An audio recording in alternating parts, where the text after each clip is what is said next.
In our lab session, we'll see how to enable or disable Oracle Log. Whenever we install database, at that moment itself we need to enable Oracle Log. And this is mandatory in production databases.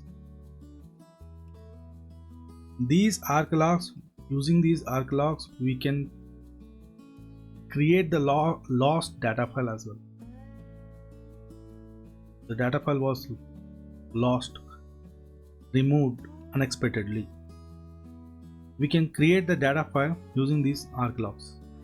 We can recreate the data file. It's not just enabling Oracle Log, also we need to have a backup. We need to protect the Oracle Logs as well. So these Oracle Logs are going to play a vital role in your database.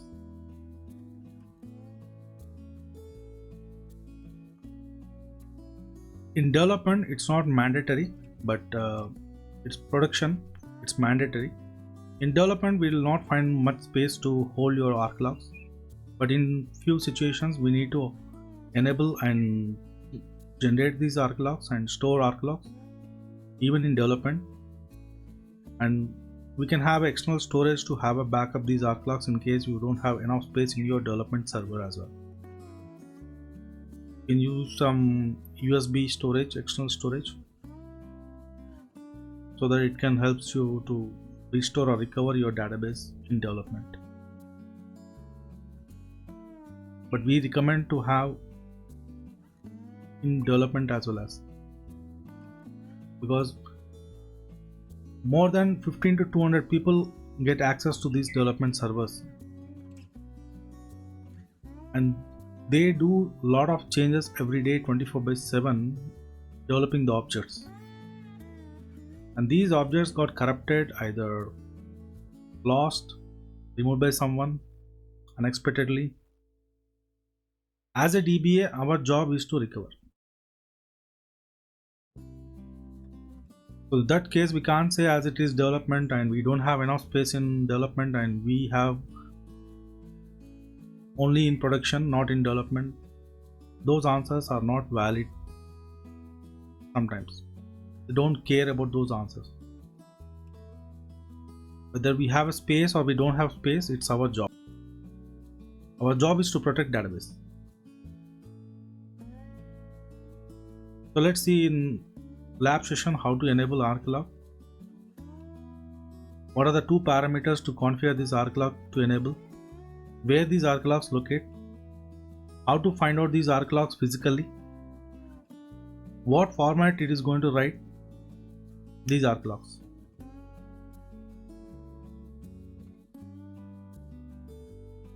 So let's go with verifying enabled or not, connecting to your database. Let's connect to your database using SQL plus sysassist DBA. It's a 19C database which we connected to version 19.3.0. The command Oracle Log list will show you whether enabled or not. You can see it's disabled, found to be not in no Oracle Log mode. So database is in no Oracle Log mode.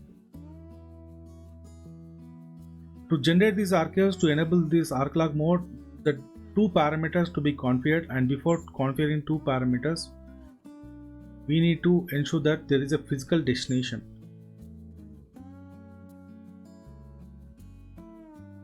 /archives in my location, in my system, in my environment, it's /archives. I'm using it. It may differ in your environment, might be ARCH or ARC or some other user 2. So the partition naming method may differ to hold the Oracle Logs.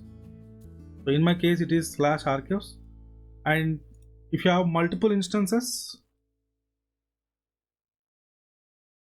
example, you have instance name with a prod and dev or test, whatever instance name, you have to locate in different folders under that same Oracle Log partition, or else in different partition.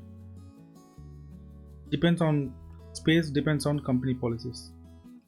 Example, test under archives as test. for dev under dev and prod under. So these are multiple instances where we have. Such a way we can organize our ArcLogs files. If we are having multiple instances in the same server or in different servers. As a DBA, it's our job to organize. There are no company policies written, there is no guidelines written somewhere. It is dependent on dependent on performance, dependent on space reasons, dependent on environment as well.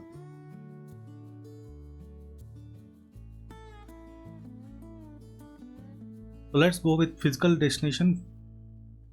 Verify physical destination.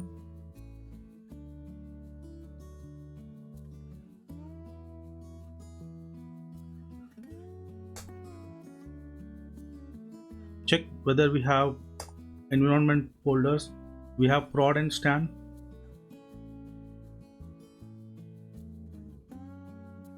In case you have dev, mkdir, dev, mkdir, test.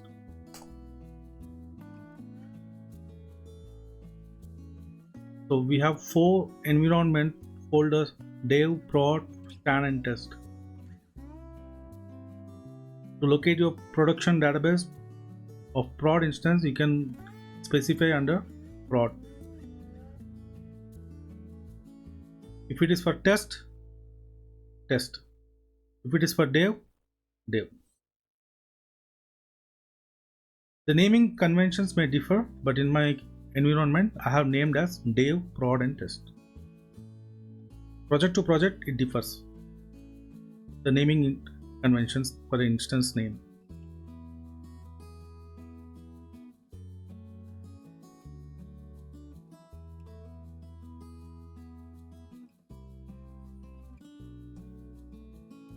You can also verify the permissions on each folder whether we have an ownership. We have ownership for Oracle OInstall group with read write X permissions for owner, read X permissions for group and read X permissions for public.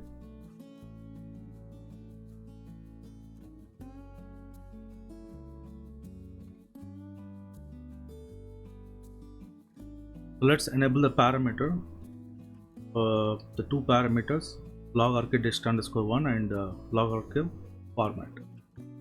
Let's enable the parameter, the 2 parameters, log archive destination _1 and log archive format using alter system set command. Log archive dest _1 equal to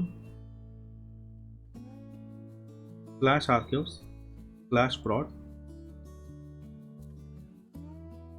scope equal to both. Here scope is equal to both, where is modifiable from VDola parameter found to be immediate. The dynamic parameter. Effects in memory as well as SP file.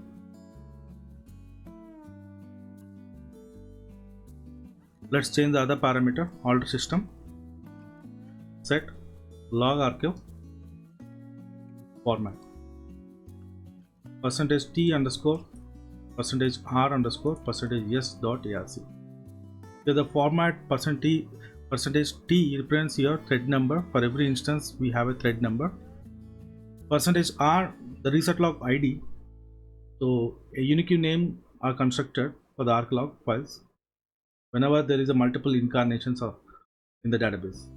So if you have did a reset log while restore or recover, so a new reset log ID will be generated, and %s is a log sequence number. Whenever log switch happens, a new log sequence number will be generated and associated with the instance. So here scope is equal to SP file.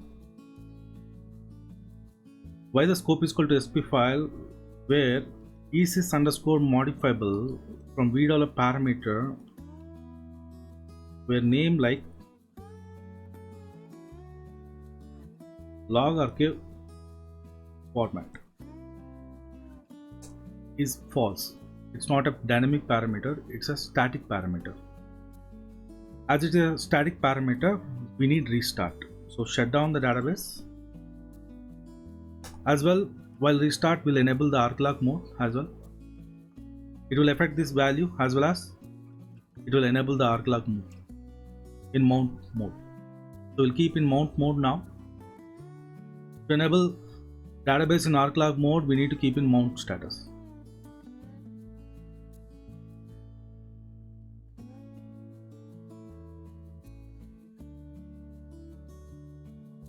So startup mount.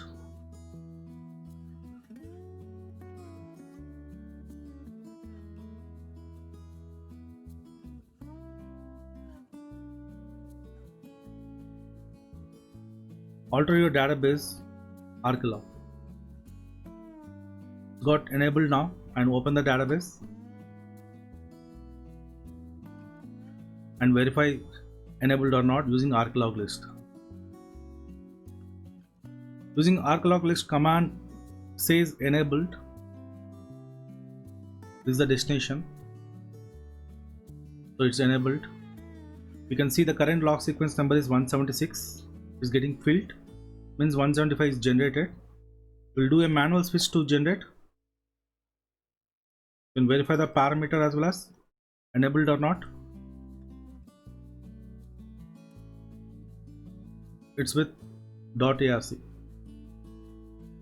Use a manual switch, alter system switch, log file.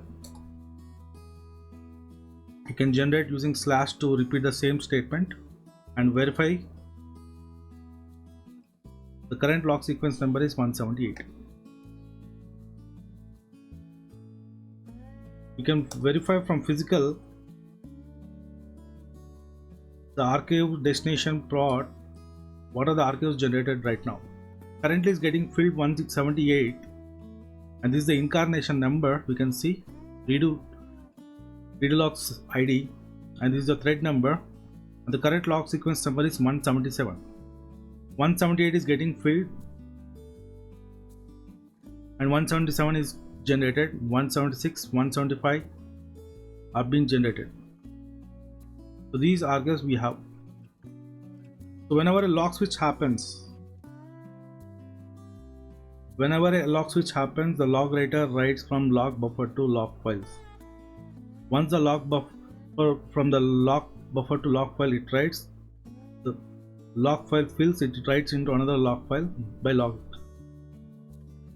writer, and from log file the archiver will write into arc log files. The filled read log file, the content is going to write into arc log files by archiver.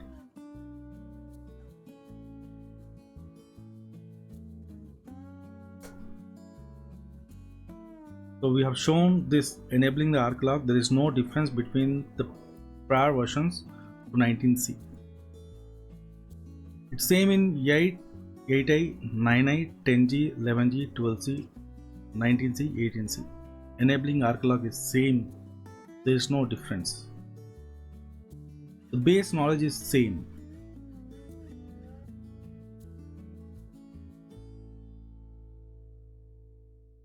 So we have done with enabling arc log mode, and we have seen the arc logs generated.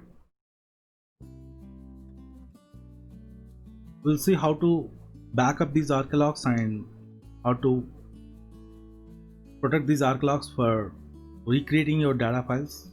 If the data files lost, we can use these arc logs to recreate your data file as well as. We'll have one more session in backups, how to make use of these arc logs. Please subscribe for more videos more technically on Oracle database. Keep in touch, guys. Thank you all. We are closing this session. Thank you.